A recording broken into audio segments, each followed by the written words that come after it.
서울에 혼자 올라와 원룸에 사는데 이른 아침부터 주인 아줌마한테 전화가 왔다. 301호 아가씨가 일찍 출근을 해야 하는데 주인 아줌마 차가 앞을 가로막고 있어 출근을 못하고 있다고. 자기는 어제 친정에 가족 모임이 있어 왔다가 술을 너무 많이 마셔 자고 일어나 아침 일찍 돌아오려고 했는데 늦잠을 자서 지금 바로 못 오는 상황이라며 집 비밀번호를 가르쳐 줄 테니 직접 가서 차를 빼달랜다. 2년 정도 살다 보니 주인 아줌마와 가까워져 몇 번 원룸 계단에 전구도 갈아주고 하수구 막혔을 때 뚫어주고 아줌마 노트북도 한번 포맷해주고 했더니 이젠 내가 전담 집수리공이라도 되는지 아침부터 별 희한한 부탁을 해온다. 한 번은 자기가 매번 부탁만 하는 것 같아 미안하다면서 총각 먹인다고 장가집 와서 소고기장 조림과 무우말랭이, 진미채볶음 등 밑반찬을 만들었는데 저녁에 퇴근하면 주려고 했는데 자기가 지금 친정집에 급하게 가봐야 할 것 같다면서 아마 하룻밤 자고 오게 될 것 같다고 내 방 비밀번호를 가르쳐주면 냉장고에 직접 넣어놓고 가겠다는 거다.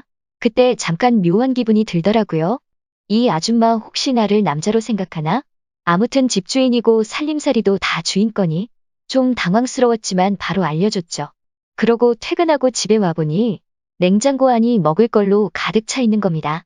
카톡으로 한 달 정도는 거뜬하게 먹겠는걸요? 아줌마 너무 고마워요. 이렇게 보냈더니 맛있게 먹으라면서 다 먹고 나면 또 만들어주겠다고? 그때부턴 우린 서로의 집의 비밀번호를 공유하게 되었다. 안녕하세요. 올해 30살 평범한 미혼남입니다. 3년 전 여름쯤에 지방대를 졸업과 동시에 서울의 첫 직장을 얻었고 회사 근처에서 자취를 시작한 지 횟수로 벌써 3년째이다. 그리고 1년 전쯤에 15살 연상의 여자친구를 만났고 바로 제가 거주하고 있는 원룸 건물의 주인입니다. 처음에 이사한 날 계약서를 적으며 잠깐 이야기를 나눴을 때부터 호감이 갔습니다. 그때 나이가 43살이라는 것도 그날 알게 되었죠. 외모도 제 눈엔 너무 예쁘지만 성격이 너무 유쾌하고 좋았습니다. 연상이라서 그런지 잘 챙겨주고 언제나 제 기분을 맞춰줬죠. 처음부터 그녀를 여자로 생각했던 건 아닙니다. 2년간은 그냥 주인 집 아줌마와 세입자로 지내다가 임대기간이 다 끝나고 신축 풀옵션 원룸이라 월세가 너무 비싸. 한 푼이라도 아끼기 위해 그냥 다른 곳으로 이사를 가려고 아줌마에게 이야기를 했었다. 그랬더니 며칠 후 친구들과 간단하게 한잔하고 밤 9시쯤 집에 들어와 욕실에서 씻고 나왔는데 마침 주인 아줌마에게 전화가 와서 나를 부른다. 201호 총각. 우리 집으로 좀 올라와 줄래 하신다. 왜요? 왜는 무슨 왜야? 계약 문제로 할 말이 있어 그러지? 네 알았어요. 난 머리도 말리지 못하고 대충 챙겨 입고 4층 주인 아줌마 집으로 갔다. 근데 집에는 아무도 없고 혼자 주방에서 나에게 대접할 음료와 과일을 준비하고 있었다. 총각 왔어? 금방 갈 테니 거실 소파에 좀 앉아 있어. 그날 처음으로 그녀 집에 입성했다. 아줌마는 나에게 이사 가지 말고 계속 자기 원룸에서 살라며 제안을 했고 또 한다는 말이 다른 곳으로 이사하면 이사 비용도 들고 부동산 수수료도 들고 할 텐데 내가 내던 월세의 5만 원을 까가지고 관리비까지 안 받겠다는 말에 망설임 없이 난 그곳에서 계속 살기로 했고 서로 기분이 좋아진 우린 이런저런 이야기를 나누었다. 근데 아저씨는 아직 안 들어오셨나 보네요? 아니 안 들어온 게 아니고 남편이 바람나서 작년부터 별거하다가 얼마 전에 이혼했어. 이제 나 이 집에서 원룸 관리나 하며 혼자 살아야 해. 그러니깐 총각도 불쌍하고 외로운 아줌마 생각해서 이사 간다는 말 하지 말고 오래 살아줘야 해. 나도 모르게 네 알겠습니다 라고 대답을 하고 말았다.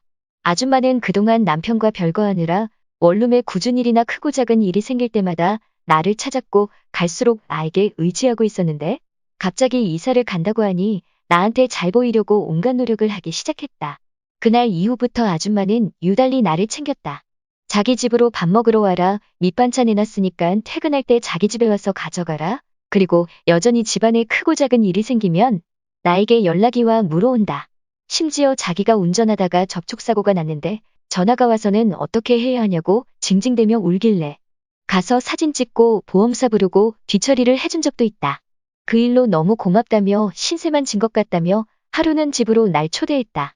꽃게가 듬뿍 들어간 시원한 해물탕에 저녁을 함께 먹다가 내가 먼저 국물이 좋아서 소주 한 잔 생각난다고 했더니 곧장 냉장고에서 술을 꺼내왔고 처음으로 그녀와 술자리를 가지게 되었다. 약간 술 기운이 올라온 아줌마는 총각은 여자친구 없어? 라고 물어왔다. 네, 서울 올라오기 전에 있었는데. 여자친구가 장거리 연애는 싫다고 도망가 버렸어요. 그치 몸이 멀어지면 마음도 멀어지는 법이지. 대부분 그런다더라. 너 외롭겠다. 네 무지 외로워요. 그럼 가까이 있는 아줌마가 애인 해줄까? 저야 좋지요. 외로운 사람끼리 우리 한 잔 더 하자. 그렇게 해서 주인 아줌마와 사귀게 되었다. 문제는 사귄 지 6개월 정도 지났을 때부터 그녀가 저를 엄청 좋아한다며 결혼하기를 간절히 원하고 있네요.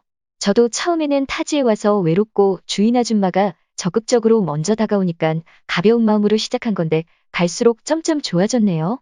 며칠 전 알게 된 사실인데 그녀는 한 번이 아니라 2번 결혼하고 2번 이혼한 돌싱녀란 겁니다.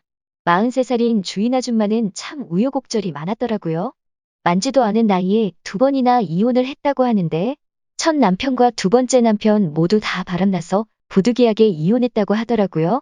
제가 걱정이고 고민인 건 2번씩이나 이혼한 여자라면 그럴 만한 이유가 있을 거고 그녀 말로는 남편이 바람피워서 이혼을 했다는데 솔직히 100% 믿기지가 않거든요.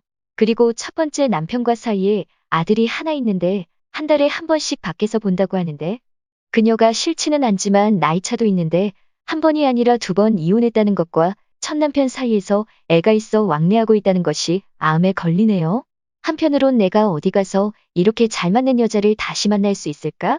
라는 생각도 듭니다. 얼마 전까지만 해도 나이차 극복하고 남들이 뭐라 하든 결혼까지 생각하고 이 정도면 사랑 이련이 잘 살겠지라는 생각을 했어요.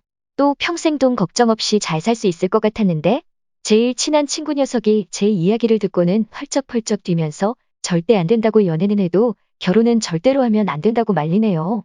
결혼은 자기랑 맞는 사람과 하는 거라고. 또래 미혼 여성을 만나라는 거예요. 나이차를 극복하더라도 2번 이혼한 애의 엄마를 평생 이해하며 살 수 있겠냐며. 잘 챙겨주고 돈 많고 아무리 잘 맞아도 결혼만큼은 냉정하게 생각하라고요. 사랑과 경제적인 부분을 보고 그냥 그녀와 결혼해도 별 문제 없을까요?